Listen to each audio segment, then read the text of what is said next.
Oi, gente, eu sou a Evika, sejam bem-vindos a mais um vídeo aqui neste canal. E hoje a fofoca é pesada, assim, é tantas camadas, mas tantas camadas que vocês vão ter que prestar atenção para vocês conseguirem digerir tudo que tá acontecendo. Porque isso daqui é uma fofoca, é um trauma psicológico, porque eu vou contar para vocês dos 3 dias infernais que eu sobrevivi num acampamento militar duvidoso, sem nada para comer, dormindo no chão, embaixo de chuva. Assim, é coisa terrível. Mas, pega a sua pipoca, sente-se aí, já deixa o seu like, se inscreva aqui no canal e vamos lá começar a nossa história. Assim, gente, quando eu tava no primeiro ano de ensino médio, apareceram uns caras lá na escola com uma propaganda de uma academia preparatória militar, onde é que eles iam ensinar vocês várias matérias para você passar no ITA, para você entrar no exército, para você passar no ASPSEX, em várias academias assim militares que a gente conhece. E aí eu, não sei onde é que eu tava com as minhas ideias, com a minha cabeça, falei, quero participar. Aí, né, a gente foi até lá no local lá que eles tinham alugado, conversaram com a gente, eu tinha feito uma prova lá, passei, tinha acertado 8 de 10 questão, aí disseram que eu tinha ganhado uma bolsa lá especial, e não foi só eu, tá, gente, foi um tanto de gente, tá? E aí, depois disso, eu fui lá enjoar o meu pai, que eu queria que ele pagasse pra mim, porque eu queria virar militar, porque eu amava isso, e um tanto de trem. Aí o meu pai foi lá e passou o cartão R$ 900, gente, de curso. E aí, né, a gente começou as aulas. E a gente ia lá, pegava o ônibus e ia pro centro da cidade, onde é que era esse lugar. A gente chegou lá e percebeu que não tinha professor. Cadê os professores? Os professores tinham sumido, não tinha ninguém para ensinar a gente. Disseram que a professora estava de licença porque estava grávida, mas a gente ficou o tempo todo lá e essa criança nunca nasceu, nunca pariu. E o lugar lá era terrível, tipo, era uma sala para um tanto de aluno. Aí quando você tava na sala tinha um pessoal no pátio. Quando a gente tava dentro da sala de aula, a gente ficava sentada, olhando pra nada, ou escutando os caras lá, que eram os comandantes, que disseram que eles eram dos batalhão lá, que voavam nos caças brasileiros. Eu não sei o que mais, gente. Eram umas histórias, assim, bem convincentes de golpista. Mas, né, eles tinham lá as fotinhas dele lá com a roupinha militar e com o avião e todo mundo comprou ideia. E, né, esses caras aí eram os comandantes, né, de tudo. E eles ficavam sentados lá na nossa frente, falando nada com nada. Isso quando eles não saíam, comprava bebidas e ficava sentado, tipo, na frente de um bando de crianças, que a maioria tinha 15, 16, tinha crianças de 9, 10 anos, bebendo e fumando. Sim, eles fumavam dentro da sala de aula e bebiam com a gente lá. E era a coisa mais normal do mundo. E os outros carinhas lá que também faziam parte do bando deles, que era tipo, os tenentes, os sargentos, os major lá deles lá, eles ficavam humilhando as pessoas que tinham entrado. Eles ficavam fazendo bullying, fazendo as pessoas fazer mais exercício do que os outros. Ficavam xingando os menininhos lá que era gordo porque eles não conseguiam fazer as flexão. Eles achavam no direito, sabe, de te humilhar. E você tinha que ficar calado, porque, nossa, nós é autoridade aqui. Assim, gente, o lugar era só uma sala, a recepção e o pátio que ficava no fundo. Só que o pátio era um pátio assim, entre aspas, porque era um galpão, tipo, só de cimento assim batido no chão, de laje, não tinha janela, não tinha ventilação e o curso, tipo, era meio-dia. A gente saía de lá de dentro pingando igual porco na sauna, de tão quente que era aquele lugar. E ainda assim, para piorar, tinha um bebedor só, a água ainda era quente. Eles falavam, se vocês querem beber água gelada, vocês trazem de casa, traz suas garrafas. E era esse nível de educação que eles ensinavam lá dentro. Nada que eles prometiam, eles estavam cumprindo até então. Só que aí, depois, eles inventaram, não, vamos fazer um acampamento militar. E aí, né, todo mundo se animou, eu fiquei super animada com isso. E todo mundo queria ir para o acampamento e a gente teve que pagar, eu não sei se foi uns R$ 200, 150. Mas a gente pagou um valor bem alto pro acampamento e cada pessoa. E assim, gente, brincando, tinha quase umas 100 pessoas lá dentro. Porque era muita gente em vários horários diferentes. E aí ia ser num sítio lá, não sei aonde. Então o acampamento vai ser tipo isso, a gente vai dormir na casa, mas durante o dia a gente vai ter lá as aulas de como montar barraca, de como fazer primeiros socorros, de como salvar alguém que tá se afogando. Entende? Eu fui com essa mentalidade. Eles não mandaram a gente levar comida. Então eu pensei, bom, lá eles vão dar comida. Ainda bem que a gente levou pelo menos o mínimo. Por ao menos eu tinha 2 miojos na minha bolsa e 3 barrinhas de cereal. Uma lata de sardinha. E aí, né, a gente tava indo no ônibus, aí era um morro gigante, porque o sítio era lá pra cima e tava chovendo. Desde a hora que a gente saiu de casa, 5 horas da manhã, até quando a gente tava chegando lá. Aí o ônibus não tava subindo o morro, eles fizeram todo mundo descer um tanto de mochila. Eu pensei, vou levar pouca coisa, não vou levar um tanto de trem. E tinha gente lá com 3 bolsas. Eu levei uma só, que eu pensei, vou economizar o máximo possível, porque quem vai ter que carregar isso aqui sou eu. Ainda bem que eu ouvi a voz da minha cabeça. Aí quando chegou lá em cima, a estrada era toda de terra, então tava cheio de barro, a gente tava atolando os pés no barro. Teve gente que caiu no meio daquela lama toda, chegou lá todo sujo. Gente, tinha uma criancinha lá que parece que a mãe, sem cérebro, levou metade da casa na mochila, porque a mochila era do tamanho do menino. Que, meu Deus do céu, e nós não podíamos ajudar, sabe? Eles carregaram, ele caiu, ele tava passando mal. O menino era branco, ele tava vermelho, de tanto piso que era aquilo.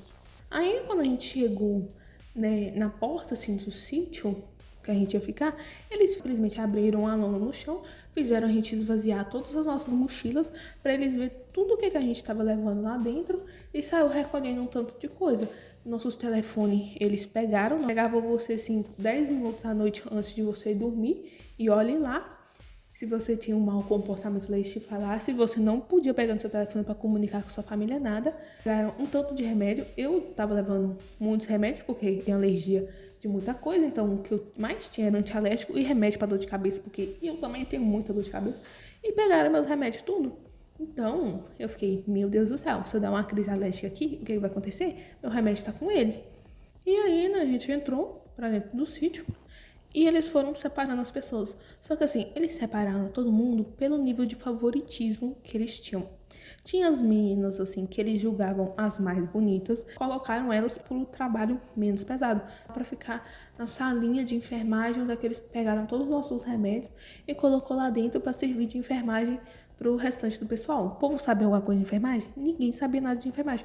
E aí, separou elas, separou o povo que ia ficar na casa, que era os sargentos, o povo da laia deles.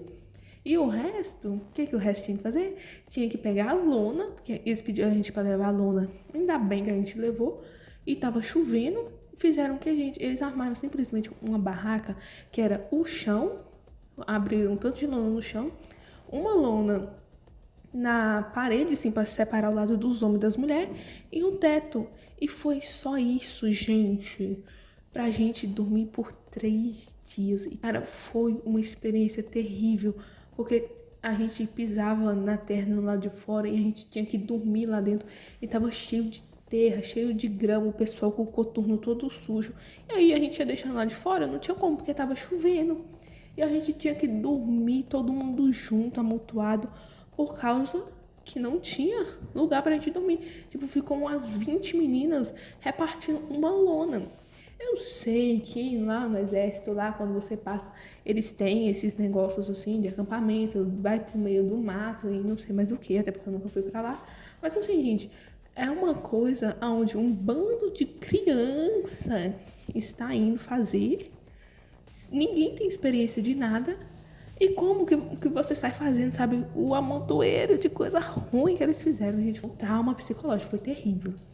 E aí, eu com a minha outra amiga que eu tava lá, eu falei assim, ó, pega a sua coberta, a gente deita em cima da sua coberta e caminha, a gente cobre, porque tava fazendo frio, tava chovendo, e outras meninas lá estavam sem cobertas, porque elas estavam usando pra colocar embaixo, ou pra colocar de travesseiro.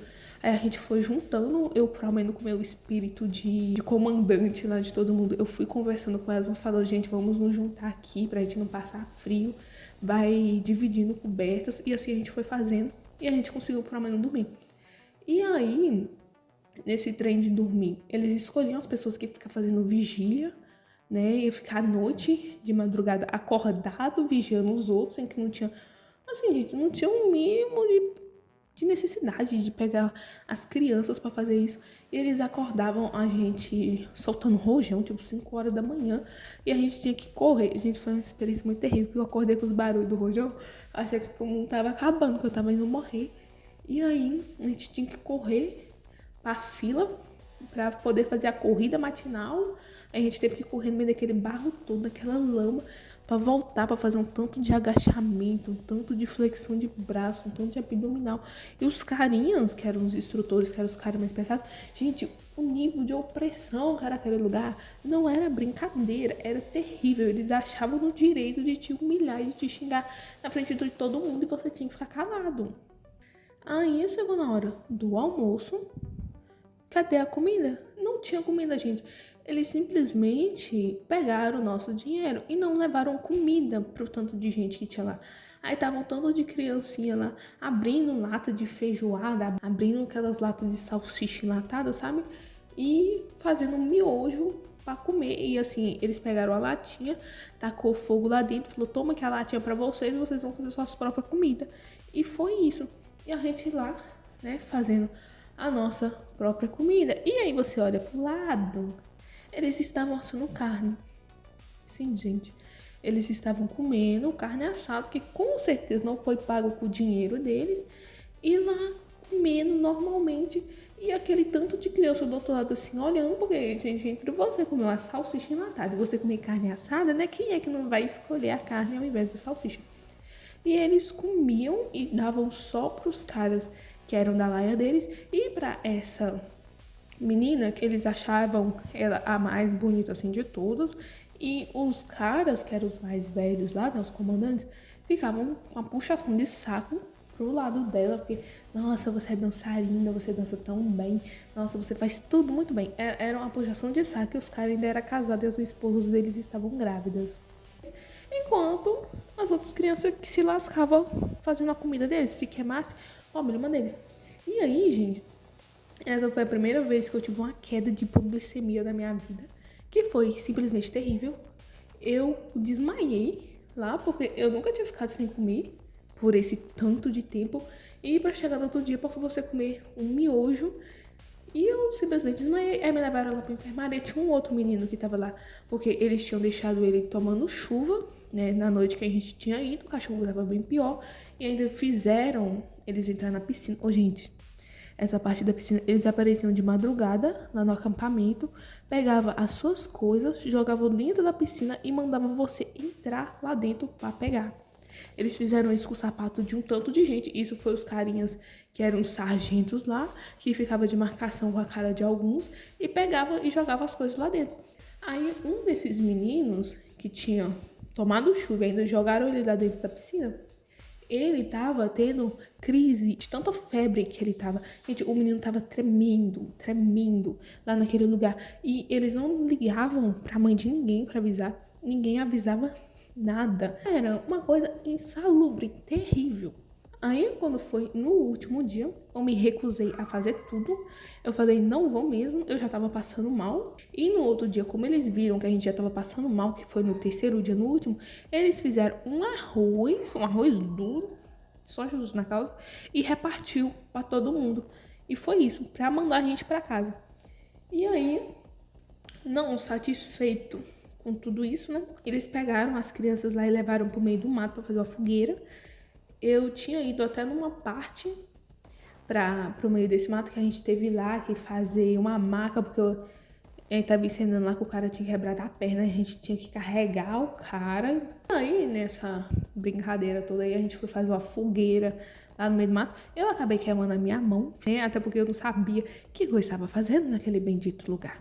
Aí, depois, eles tiveram lá a promoção dos pessoas que eram as melhores, que agora ia ser promovida a sargento, sei lá que sargento, o que era. E aí, foi a mesma baboseira de sempre, né? Passaram na frente e deram cargos para as pessoas que eles acharam que eram os melhores de todos. Teve, assim, umas aulas que eu nem me lembro, acho que era uma aula sobre bússola e uma aula mandando você desenhar o lugar onde é que a gente estava. E era isso, as aulas. Tirando toda a sessão de tortura psicológica, abuso de autoridade e falta de comida que a gente teve naqueles 3 dias.